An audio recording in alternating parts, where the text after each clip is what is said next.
Hello, YouTube and Facebook, Spotify, and all points in between. I'm Shane, and this is, I'm Joey. What's going on, guys? hey, this is Hey, our Shane. nation, fan to fan. So we'll be seeing you in about 30 seconds. But, guys, be prepared to see all kinds of crazy stuff. I'm just saying. Here we go.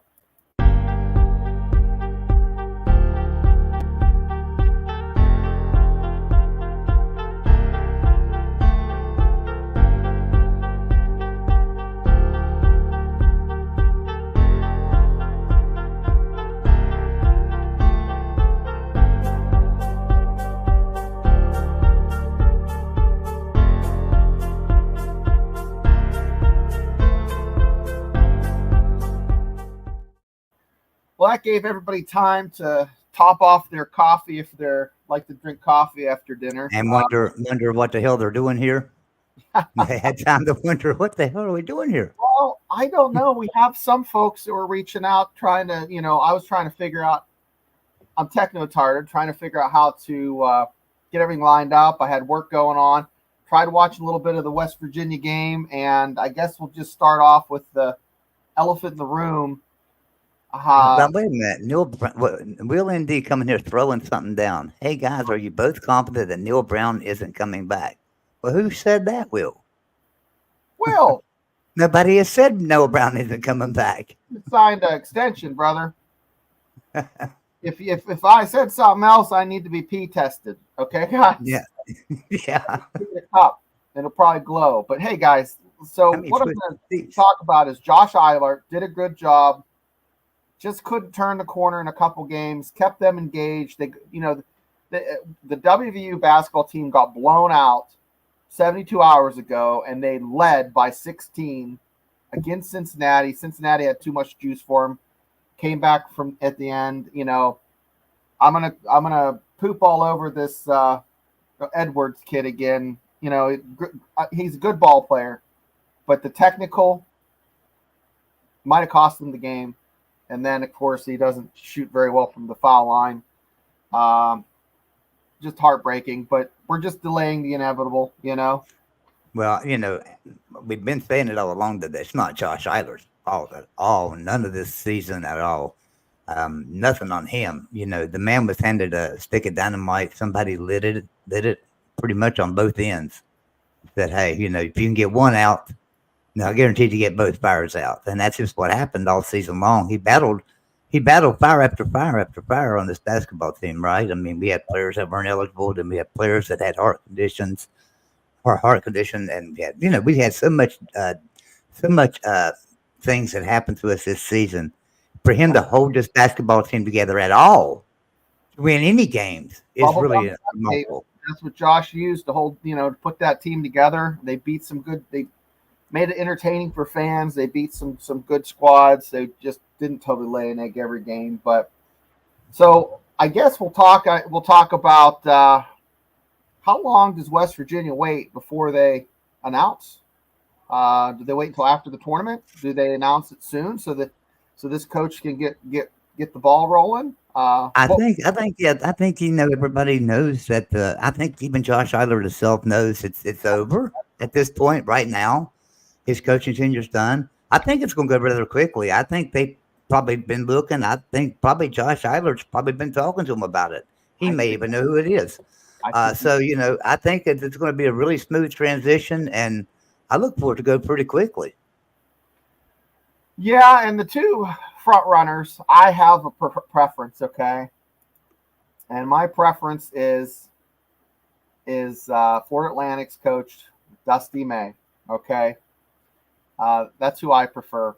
But, I mean, what I'm hearing is going to be Mark Byington. I hope I'm saying his name right. But, guys, either one would be a good fit. They recruit well. Why I like Dusty May is if you go onto the website or go onto like a transfer portal site that kind of tracks, who's coming in, who's going out, who's visiting, who's interested. There's crickets. You don't see any kids transferring out of Florida Atlantic.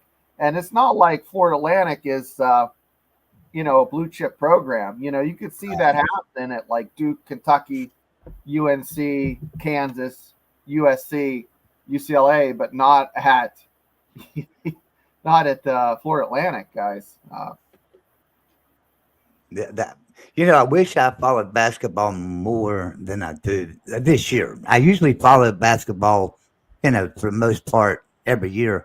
But I just knew this year wasn't going to be very good. I watched the first few games. I was dialed into the season, and just got to where I just couldn't watch any more games. And when I'm one of them, I'm a bandwagon fan, right? When it comes to basketball, so I wasn't on the bandwagon this year. And the years that I'm on the bandwagon with West Virginia, which is nearly every other year, that then those years, I'm keeping up with what's going on in our conference, but maybe not even outside of our conference. So I'm not a huge fan.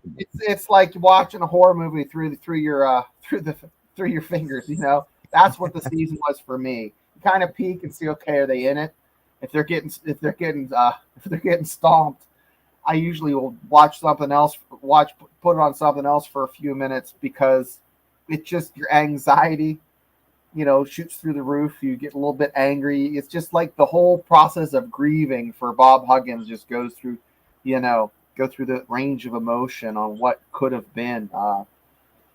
Son of a gun, yeah. And it breaks your heart to think of what And I saw some podcasts where they're like, what could have been, and I'm not watching that. I'm sorry. I don't care if I'm a fan of you, and I like your YouTube channel. I don't want to think of the what ifs because it's going around in my mind as it is. But those are the two front runners. I am hoping they don't wait until after the tournament. But usually, Joey, it's not like football. Basketball is strange. Tribal knowledge tells me that they make their decisions and do these things after the tournament. But I don't think so. I don't. I think it's going to be rather quickly. I hope so. I think they're just recruiting that's going on. Look how hard the NIL collective worked last year to build this team, right, for Bob Huggins. Yep. And they're not giving up on that. They want a national championship. And they're going to keep trying to recruit. And they know that this year may not be the year, but they got to recruit this year to get ready for the years to come. So I have a feeling that it's going to be rather quickly. Well, you want to know who else is recruiting for a national championship? Ohio State. Yeah. Bob Huggins was at the Ohio State Purdue game. Looking thin and healthy and sassy and ready to get a couple more W's in his Hall of Fame records. Yeah, those bad boys in there that he's gonna move up the list of winningest coaches, and I wish him well. And heck, I just I wish it was for West Virginia that he was doing that, though. Right. But we won't talk too much about that. So, the other things we're going to talk about on here is just I want to talk about off season. What are some things? I know, when kids play sports, they go from football to basketball to track, or to baseball, whatever they're playing. And then, if they play lacrosse, it's lacrosse to maybe wrestling or basketball. But I wonder if these kids, that play college sports, if how much time they have to kind of step back and get away. Because nowadays, a lot of these kids have been playing ball through AAU or all year. With baseball, these kids play all year.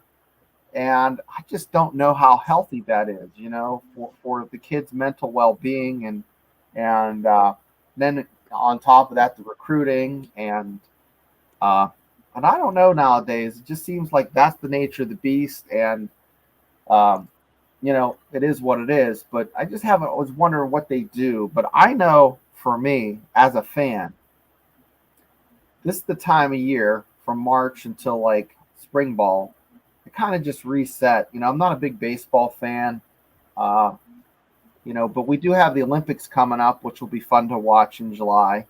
It's going to be taking place in Paris. And, I was joking with some people on another show, the Triple B Experience, and we were talking about, different, some of the Olympic events, I'll still watch, like curling, the Winter Olympics. Right. I do too. I watch that. Pushing that stone. I'm like, you're mesmerized. Another one is in the winter is that biathlon where they shoot and then they cross country ski. They get their heart rate up and they shoot. Right. That is that is a skill that you don't really understand until you actually do some sort of cardiovascular activity. And that's like this year. I'm like you. This year I started looking for something, and I decided, I'm going to keep up with rifling. West Virginia's got a really good rifling team. I'm going to keep up with it. Now, let me tell you what. After the first match, I was lost. I had no idea what the hell was going on. I mean, there's so much to that I didn't understand it at all. There's so much to it. But I started thinking about those athletes, and man, those are athletes. Let me tell you what, those people, they're athletes because they have to get down in those positions and be in them positions for a long time doing them rifle shots. Yeah, I don't know if it's 2016 or 2020, but West Virginia had that young lady that won the gold. Man, I was hooting and hollering. I was so excited. It's great to see that, and I hope the Mountaineers represent again in this upcoming, 2024 games in Paris. I would love to see that. So, guys, on this channel, we're going to talk about whatever you want to talk about. I'm going to do a little segment. What am I watching? I'll tell you what kind of pop culture trash I put on to help me fall asleep because I have problems sleeping in the evening. So with that being said, I think we'll lead into let's go to the comments. Can you read the comments, Joey? Yeah, but I was going to say also on this channel, we're going to be completely different people than what you're used to. I'm serious. You guys see me on shows and I'm always talking. If I'm doing a football show, I'm talking football. Now, if you see me on Traveling Pools, I might be cutting up and carrying on a little bit. So that's where to watch me at. So if you want to see what I'll be on this channel, think of Traveling Pools. Don't think of it on Mark Rogers Network. Okay. So I'm going out to the comments. I want to welcome in Will, Yvette's here, Kelly McCourt, Jackson Johnson. Appreciate all you guys being here. You made it. And there's actually more than that in here. I can see from the window, so people aren't chatting, or people aren't talking. But Jackson Johnson's come in. Thank you, Jackson, for being here, man. Jackson Johnson said, "What's up, fan to fan nation?" Will and D says, "I know WVU does not have a men's team, but lacrosse is very exciting." Oh man, watch lacrosse. We moved. My son, I just got my tooth fixed. My son, I was putting a head on his lacrosse stick, and I put it up, and it chipped my tooth. So I'm constantly getting it fixed in the front there. Lacrosse is just a fantastic sport, and we moved to a school they don't have lacrosse. It bums me out. It's fantastic. It's kind of like soccer and football had a baby, and it turned out rugged and handsome. I remember lacrosse. I grew up in Roanoke, Virginia. I from a young age until I was probably 13 years old. All right, in that young age area there, and my dad worked security for Roanoke College there in Roanoke, Virginia. And I would go with him sometimes to work if he was doing like a lacrosse game. If he was going to work security at a lacrosse game. So I would go to work with him and I would hang out back there with everybody and stuff. And I got to know the lacrosse team and they were good. I mean, they were really good. I don't even know what division they played in or anything else, but I do know they won some state championships and stuff. So that's what I remember about lacrosse. I loved the game. But then when we moved from Roanoke, lacrosse was dead. We're here in West Virginia where I came to, that there was no lacrosse games. People in West Virginia never heard of lacrosse. At that time. That's great. But, I'll tell you, we're going to do a segment on here, and it's, we're going to have a Magic 8 Ball segment where we're asking questions. But, tonight we're going to do, what are we watching? What are you watching? So I want to know, as a fan, what are you watching? Okay, so.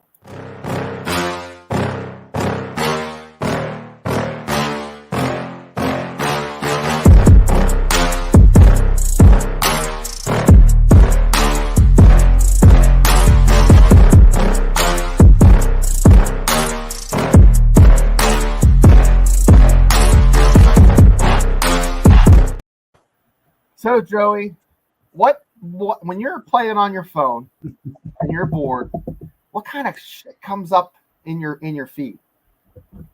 Usually Timu, because my wife sends me Timu stuff, and I've got to do it so she gets credit, and then so everything I go through online is like Timu pops up everywhere. So Every time I hear Timu, I think of that emu and that guy in that Liberty thing.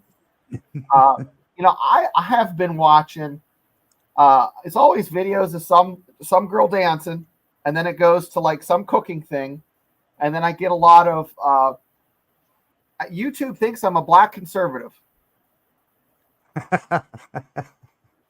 They do. So I get all kinds of great things from that. But no, you got to explain that a little bit more. No, I think it's because I'm moderate. I'm not super conservative. I lean that way, but I watched like Young Ripa, then Officer Tatum. Those are all guys that I watch a lot of their videos. So it just seems to think I am. But another thing that it comes up a lot recently is old Iron Mike videos. Mike Tyson. Yeah. You like boxing, Joey? Oh, I love boxing back in those days. Thinking about Mike Tyson, George Foreman. Even back Muhammad Ali and absolutely. and Joe Frazier. George Foreman was my hero back then. Yeah. I love Mike Tyson. Don't get me wrong, but if Mike Tyson and George Foreman would fought, I'm a George Foreman guy. That's just how I was. Go back to 1996 in your time machine because did you ever hear Jake Paul and Logan Paul? Yeah. There's some TikTok weenies. Logan Paul now has Prime and all this other stuff. And, they made millions of dollars on the YouTubes. But Mike Tyson is going to fight Jake Paul in July. It's going to be on Netflix. And I am not going to miss that for the world. No way. Watching Mike Tyson work out at 57 sends a cold chill down my spine. That guy could take a walker and he could sit it over there, and he still looks like $1 million. Mm-hmm. I know it. He is. I feel sorry for Paul. I do not think he's going to go very far in this fight. No. I mean, Mike Tyson. I don't care how old he is. The man's got power, and that power don't go away.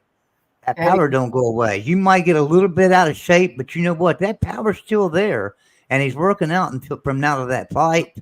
Yeah, he's going to have some power. Oh. And when that power hits you, your ass is going to hit the floor in a hurry. And there's no doubt about it. Mike Tyson's going to win this fight, and I can't wait. I just hope like hell it ain't some little exhibition fight where they're out there just doing this. Yeah, like that, like the Logan and that. I think Pacquiao was just like, flat boxing shit. He killed him, but I don't wish harm on anyone, but I think Jake Paul, if Tyson comes out and looks as good as I think he's going to look, he can apply for a handicap placard at the end of this match because he is going to, he's going to get knocked into next week, guys. So I'm watching a lot of that, and Marvel, Star Wars kind of like lost this luster for me. But in the news, I guess Mandalorian's not getting another season. I have been watching. I just tuned into something I found very entertaining, and it's so stupid it's funny. And it's called Resident Alien. And the premise is this, and this alien lands. He wants to kill everybody on Earth. He takes human form. There's a kid that can see him. No one else can see him, and he wants to kill the kid. But it's just mindless, just kind of sharp wit here and there. It's mindless. It's a cotton candy of a comedy. There's nothing to it, just air and sugar, and it's fun. So I recommend that. I watched 2 or 3 episodes this week. Joey, anything you've been watching on TV? Yeah, but I watch YouTube now. Okay. But when I do go to Netflix, I've been trying to catch up with like Lucifer. I watch Lucifer. Ooh, yeah. And I'll turn it on, and I'll get busy doing something on YouTube, and then I'll just sit there and run, and I'll miss half the episode. Yep. So I got to start over. So, I'm getting nowhere on it. But yeah. Another one that is really hot and just it's breaking the internet right now I think it's on Hulu. It's called Shogun.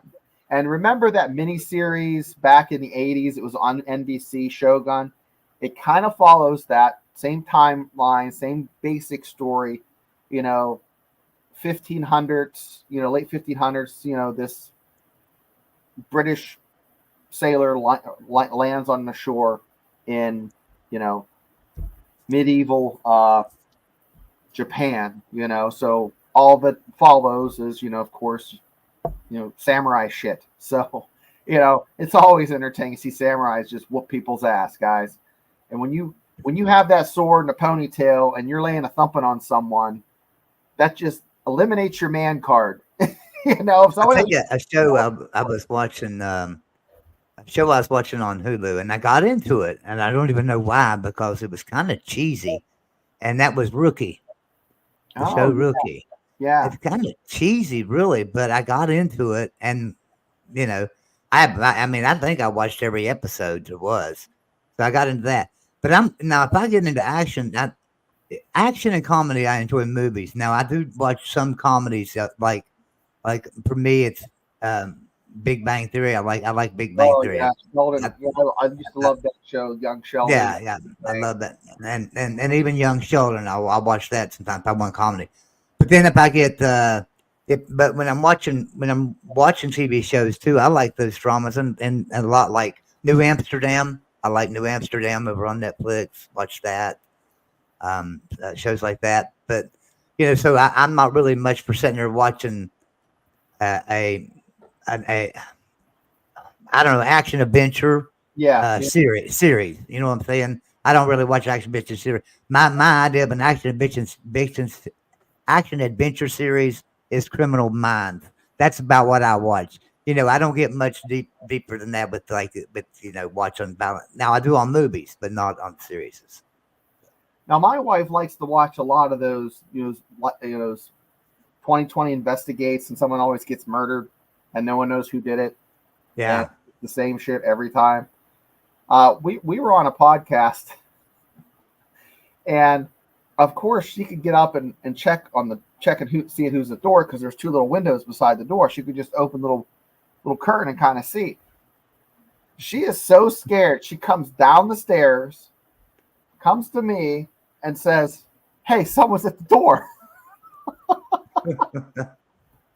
like, well, honey, answer it. Look out the window and see who it is. Of course, I muted myself, but it's funny that people like to get scared. I'm not a big scare fan, but it's really entertaining to occasionally to see this stuff. And I just went out to Oregon, and my kids thought I was going out there to do Bigfoot calls.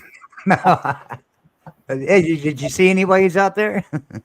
I didn't see any there's a couple redwoods that were planted outside of where I work, about 100 miles north of where they naturally occur, and they're beautiful and big. And that was anybody that follows me on Facebook and has for about 5 years knows I got a close-up picture of Bigfoot on my Facebook page somewhere from 5 years ago.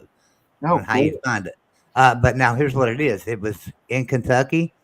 I don't remember what city we went through, but it said it was Bigfoot capital of Kentucky and the United States too, or something. And everybody had like these little Bigfoot statues or whatever out in their yard. But this one had this huge one that must have been like 9 foot tall, and like walking by a tree, and it was blending in with the tree, and it looked real from an angle. It looked real. So I snapped a picture of it and I put it on my Facebook account and told everybody that I spotted Bigfoot.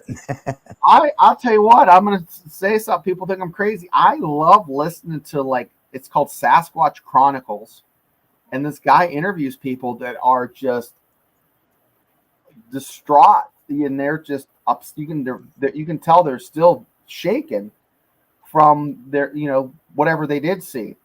And why I start tuning into this is when I was in the Army, I had a guy that was working for me. They called him Squatch. And I guess in Washington, he was stationed out Fort Lewis. He had went hunting out there. And long story short, and the guy was introverted. The introverted guys that just keep themselves. And if you ask them how they're doing, it's like you just kick them in the nuts. They don't want to interact. He liked to bow hunt, chew, and shoot shit. That's all he wanted to do.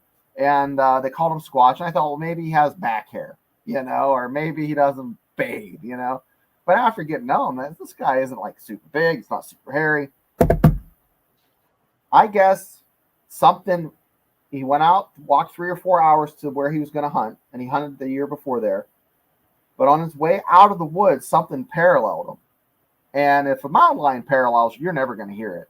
But it would walk, stop. Walk, stop. When he stopped, it would stop. He'd move faster, it would move faster. So it paralleled him out, and it was making enough noise he could hear it.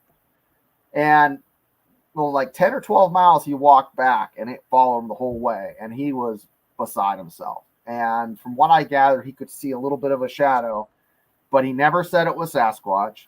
But did he smell anything? They say you can smell it or something, right? Yeah, those are the type of experiences that these people say over and over and over on this. The Sasquatch Chronicles has like 1,000 interviews, or some of the shows have 2 interviews. So you're talking at least 1,500 people that were talked to.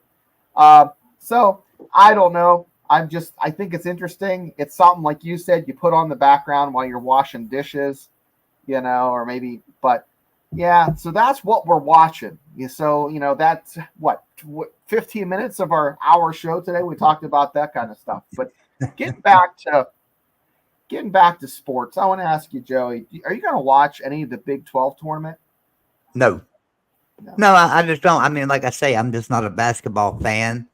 Now, March Madness, I will watch the Final Four and the championship game. I will watch that, but that's about it. I'm just not a basketball fan at all.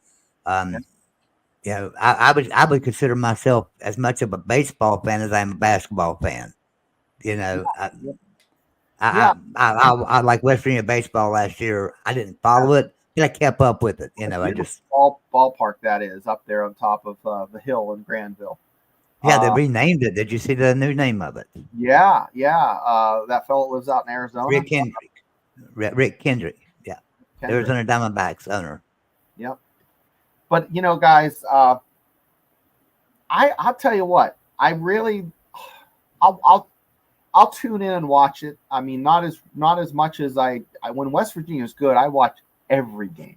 Every game I can. I don't care who's playing. But it just, once again, it goes back to, hurt feelings, boo-boo kitty feelings. I just don't want to, feel that way. But, we're going to we talked about this, Joey, take the Magic 8 Ball, ask the Magic 8 Ball to do a bracket. And we're going to, see how the Magic 8 Ball does. So, I just don't know if some folks nowadays know about the Magic 8 Ball. I have a teenager upstairs that has one in his room. That's what I'm going to use. But there used to be more. When did those come out? Oh my gosh. Well, they would have been probably about 70, 79, 80 maybe. Yeah, I'm thinking. I'm looking. I would think. Let's see what the interwebs tell me. I mean, it's about a while back. I mean, Magic 8 Ball. Wikipedia, Magic 8 Ball. It was invented in 1946. Okay, but when was it marketed? Okay. In 48, it was encased in an iridescent crystal ball. Though it was not successful, it was revamped by the Chicago Brunswick Billiards Company. And in 1950, they made a version of the traditional black and white 8-ball, which is possibly inspired by a gag in the 1940s Three Stooges short film, You Nazi Spy. You got me on a trivia question. That's rarity. They sold it to Ideal Toys. So I think Ideal Toys is the one that kind of made it. And then in 1975, Ideal Toy Company fixed the bubble problem, and now it's the way you. Now it appears as it has since 1970. What's it say? 75. So 50 years, guys. Okay, so it seems like me, because I can remember getting one, but I can remember my first one I got. It wasn't as a kid. I mean, I was an older teenager. I mean, I was, seems like to me I was 15 years old when I grabbed one day or something. Yeah. I mean, but it's it's magic. So yeah. So, but these were great because. Yeah, if you came home from school and you were down and you wondered if Felicia liked you, oh Felicia, this and Magic 8-Ball, does Felicia like me? And you turn it over and it'd say maybe. Say like most and, likely, and you felt like you reply is no. You felt like Dumb and Dumber. You felt like Dumb and Dumber when it said maybe. So you're saying there's a chance. Yeah, I mean, I'll tell you what, there's so many things you could just ask that Magic 8-Ball, and I'm sure it's right 50% of the time, 100% of the time, right? Exactly. It's going to be right, or it's going to be wrong, or there's going to be that maybe. What are we going to do if it's a maybe? Well, it would say reply hazy, try again, or maybe better not tell you, or something like that, if I can remember. Yeah. But let's ask the Magic 8-Ball who's in the chat right now. Jackson is in there. Let's see if I can see who else. Got you, Bet, Will, Jackson, Kelly. I think that's all in here right now. Oh, poor Kelly in the chat. Had to endure me not knowing where to find this channel. And after we get one episode out, guys, we'll be able to find it a little bit easier. Well, what gets me, it's been a while since Kelly's chatted. So it's been like 10 minutes. So maybe we scared him off with all the movie talk there for a little bit. Maybe. I don't know. He might still be with us. That's all right. But no, so, I really am excited about this off season and what's going to happen. And we always talk about college realignment. Yeah, he's here. I find myself, it's if I start looking at articles about college realignment, I will just 2 hours will go by. It's like a time warp. Mm-hmm. And it all says the same crap. It's like asking a Magic 8-Ball, outlook cloudy. But well, I said the other night, remember on our show, I said, hey, email me what you think is going to happen between now and 2030. And everything you think might happen. So the next realignment, I'm going to know what you think is going to happen. If you think Florida State's going to jump to the Big Ten or the SEC, do you think that other teams are going to go with them? And try to pick those out and say, okay, by 2027, it's going to look like this, or by 2026, or, and up through 2030. I'd love to know. And I want to make a video on that, and I'll put it over on the main channel of Mark Rogers when I do that video on that. If you guys will send it to me, I think it'd be interesting. I think Florida State is the catalyst. It's like the tremor, okay? But I think it's going to be North Carolina. It's going to be another school that makes the waves and makes the freaking that little twig that makes the avalanche fall.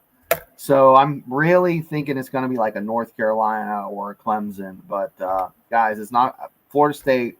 They already are suing the ACC.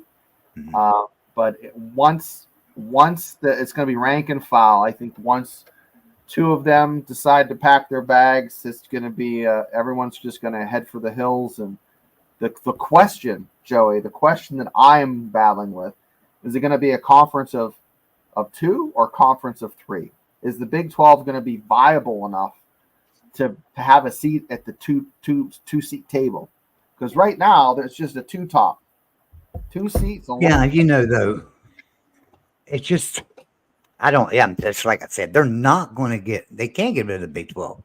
They can't push all these big, powerful, $100 million a year teams aside and say, you're not part of us anymore, because there's so many fans and so much money that pours into the Big 12 conference in general, even from outside sources and stuff outside the Big 12 that would come in, that the two conferences alienating that would mean ESPN would be following them two conferences. ESPN would lose half its viewership on these games. Losing the Big 12, they would lose a lot of viewership and stuff, because a lot of their games, and Fox as well. You're talking about these two networks like combining and just taking over, right? That's what they're talking about happening. That the money they would lose on that by alienating the Big 12, I don't see it happening. I don't ever see that happening. Now, do I see a time when the SEC and Big 10 pick off from the Big 12 and ACC both, and then maybe it happens? Yeah, and that scares the hell out of me. Yeah, me too. So, there's a lot of good teams that are going to be left out. So, but, with that being said, Bob Huggins was up in Ohio State at the Purdue-Ohio State game. And I think he's in the mix for that job, my opinion. I don't know. I don't read too much into that stuff. Really? Because every week he's somewhere. And it's always a headline. He's getting out, and he's, he's a valid candidate for that job. I don't care what anybody says. We overlooked his DUI he had at Cincinnati. People have a very short memory. So, you'll see. Yeah. But, the conversation we're having about Beeline is the same conversation they're probably having at Ohio State about Huggins. He comes in for 2 years, rights the ship, and then, brings someone else younger in. I mean, you bring him in Ohio State, you are automatically within 18 months, or with the way things are now, when you can just pay for players, he has a pretty big freaking pocketbook there to kind of, I'm sure they have a nice trust to pay these kids, and he could go out there with like a black card, just buy whatever he wants. I need a number 4. I need a long lean. He likes those long lean. He had that at West Virginia too, right? He had that checkbook pretty much. He bought that team this year, and it was going to be an awesome team. I mean, until that fell apart. But I just wonder. Here's what I wonder about, and here's my concern. Do I want him back at West Virginia? Oh, I'd love to have him back, but no, I don't think that's ever going to happen. Do I want him to be successful in another program? Absolutely, I want him to be successful. But here's what I want more than anything: I want him to be healthy. And I'm afraid it might be too soon to get back out there on the road in basketball and the grind of that. He looks pretty good. He doesn't look as swollen. He looks fit. Yeah. So I'm thinking he's doing pretty good. I mean, I wish the best for him, and I don't think he's going to sell his house in Morgantown. I think he's still going to live here, because it's one of those things, he lives over there in Suncrest. So, yeah. But I don't know, Joey. We'll see. But, guys, we'll be doing this show every week.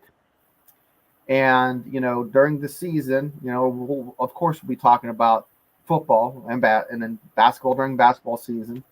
Olympics, we're going to be talking about the Olympics and a little bit of NFL here and there. I don't really watch a lot of NFL.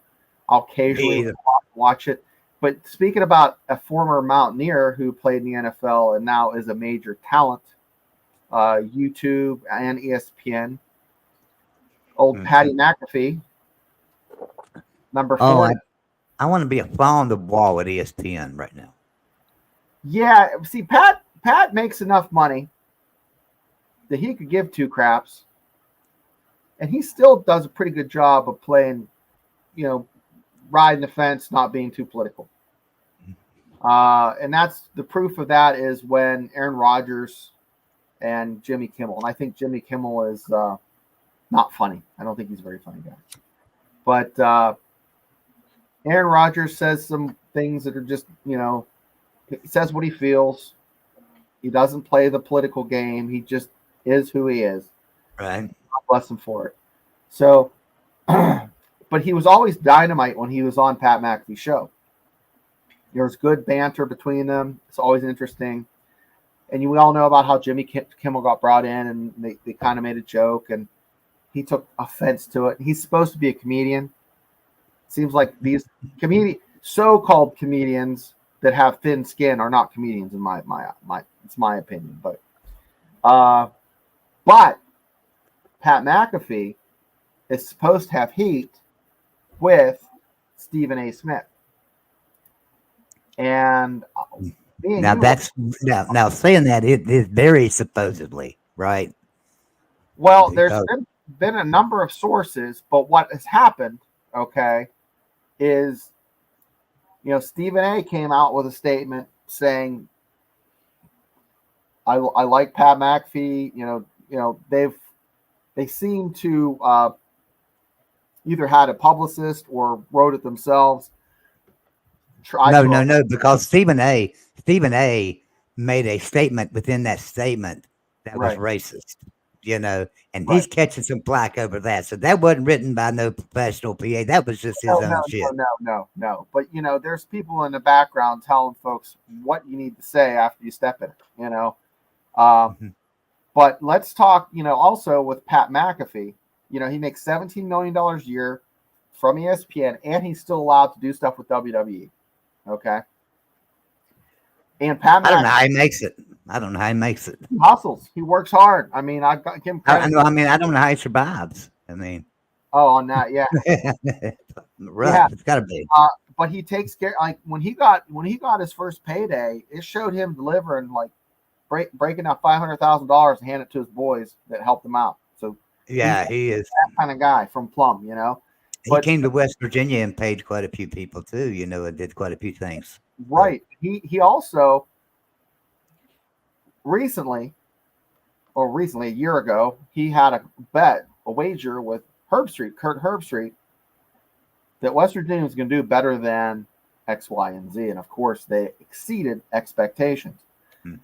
So in order for Pat to collect on that bet, he's having Kurt Herbstreit come to a theater. I don't know what theater in Morgantown, but they're going to do a show, and that show is going to benefit 50-50 NIL and then Children's Hospital. That's awesome, isn't it? Fantastic. And that theater will be packed. You know what? I don't care how much the ticket is. That theater will be packed to be there for Pat McAfee and Kirk Herbstreit. If I would, $200. Yeah. I think that's reasonable. To see that he's entertaining. He's a celebrity. I'm sure he's going to ham it up with the crowd. You're going to be in there with other folks that are Mountaineer fans. He's always talks against West Virginia. He's never been for West Virginia. West Virginia was never going to win anything. Oh, Herbstreit, yeah. Nothing. I can go all the way back to the Sugar Bowl against Georgia. We didn't stand a chance. And then we get to the Fiesta Bowl against Oklahoma. Oh, it's horrible. You're going to be destroyed. And then the Clemson and the Orange Bowl. He's never, even against North Carolina this year. He was one of them said, North Carolina's probably got better, if not better, not good, if not better talent than West Virginia's starting lineup. Or second. So, he doesn't have anything good to say about West Virginia in any given way, like Lee Corso did. He didn't have anything good to say either. So, I think at theater we packed. I think you can sell them tickets for $1,000 a piece. Because I think some fans want to go there and $1,000 a piece. I mean, we'll see. I'm still on the fence whether I'm going to buy season tickets. My kid plays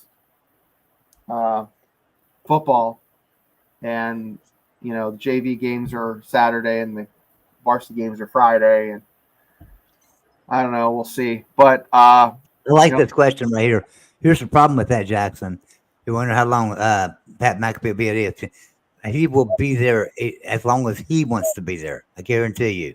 Jackson, you're right, because they benefit from him. That he's worth every penny of $17 million. ESPN and Disney could mess up a wet dream, as my grandmother said. You can do it, guys.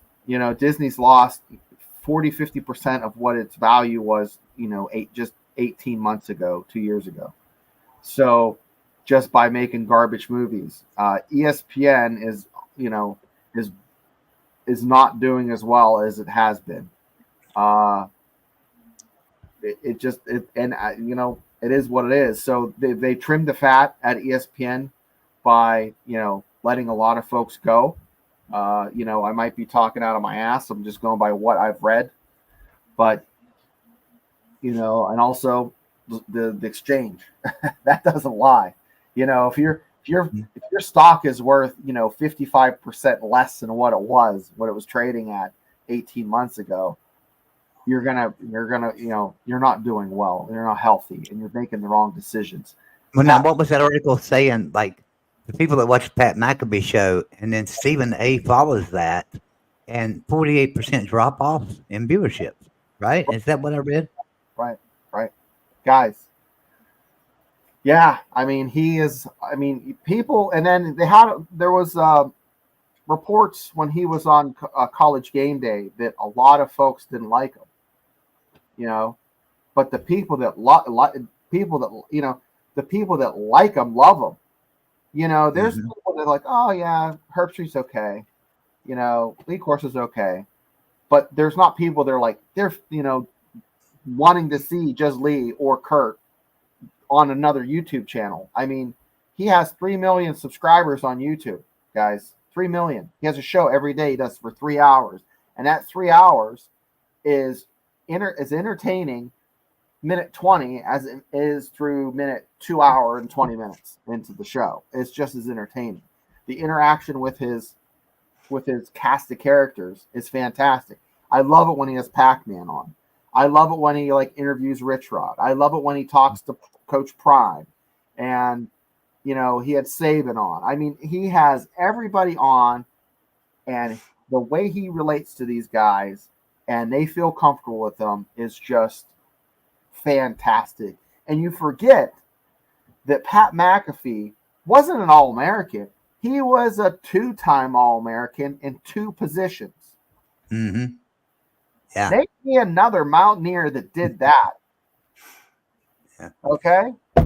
But with that being said, I think we've had a very fun show tonight.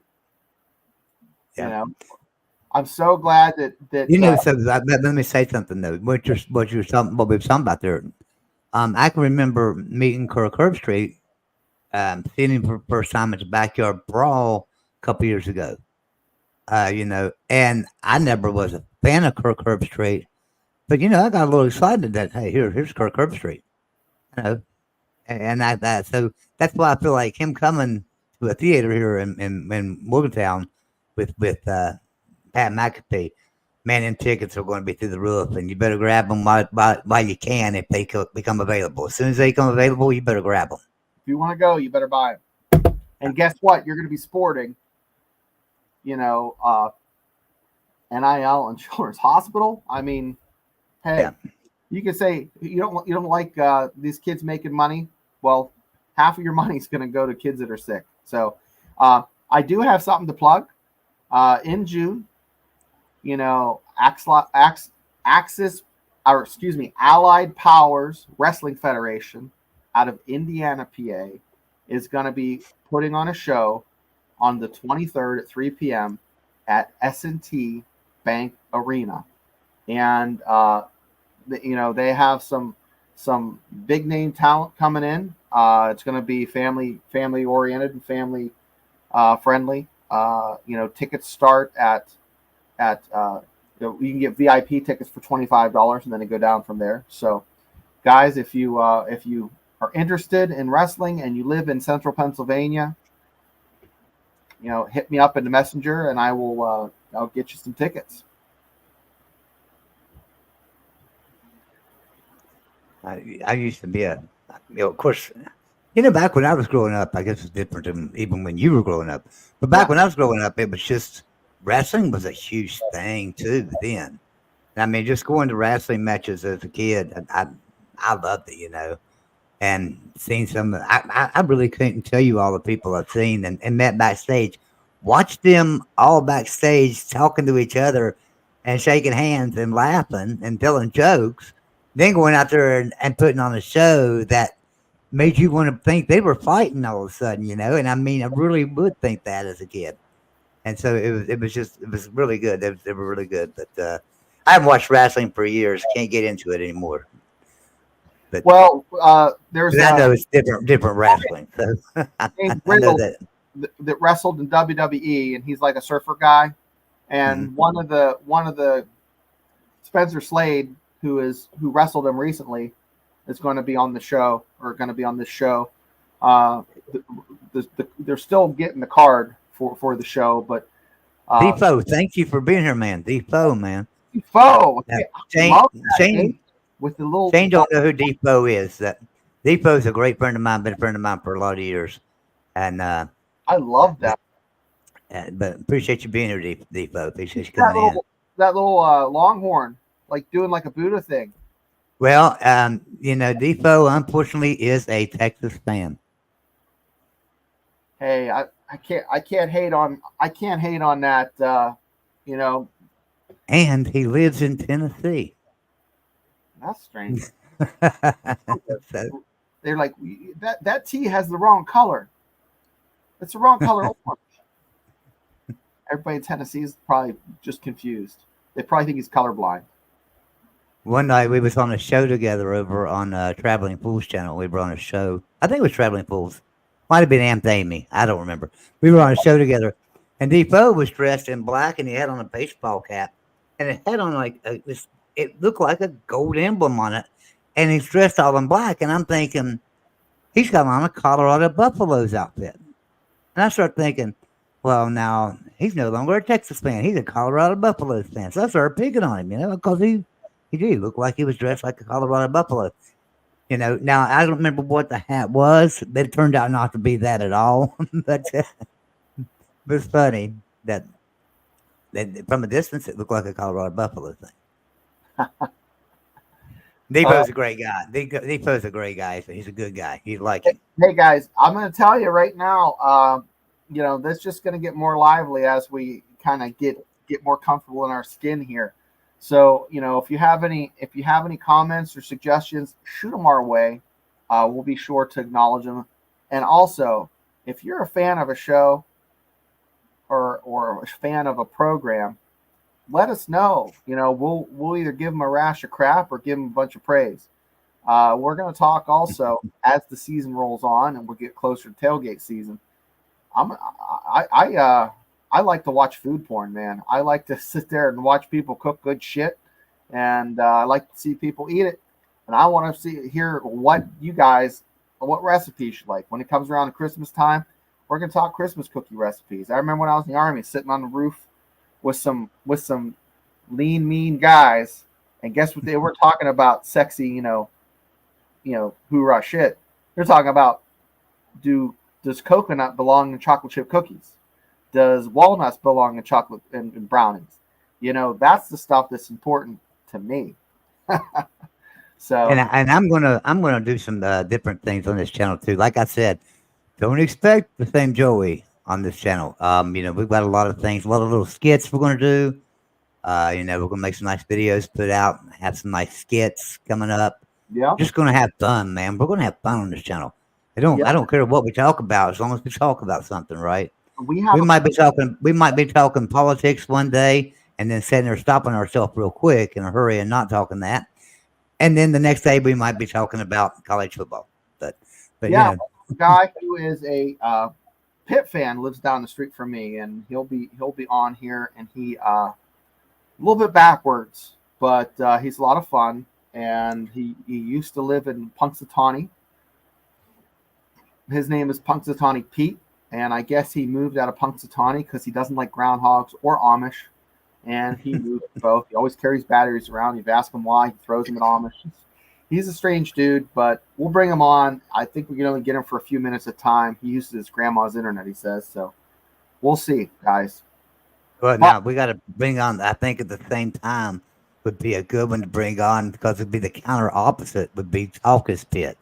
Bring in Talkus Pit because that would be the complete opposite of him, right? Yeah, Talkus Pit's pretty sharp, and this guy he's a casual football fan that still thinks Dan Marino is does Dan Marino poster up on his wall. Larry Fitzgerald. So, guys, that's all I have for you tonight on this wonderful Tuesday night. I'm going to get off here and watch Shogun. My wife's under the weather, so I'm sure she's going to go to bed early. But, Joey, what are you going to get into tonight? I'm going to, I don't know. I'm thinking about maybe we'll do something on another channel tonight. I just haven't decided yet. If we do anything, it would probably be over on Traveling Fools channel. What is tonight? This Tuesday night, right? Tuesday night. So, taco trivia. Yeah, it's nice to expert. Taco trivia, Tuesday taco trivia, or something like that. I'm the expert for the kids. I call it Chipotle or whatever. I put all kinds of like grilled chicken, shredded vegetables and stuff, wrap stuff, ranch dressing, hot sauce, taco sauce, and they just make wraps. I do that like twice a week. It's super easy.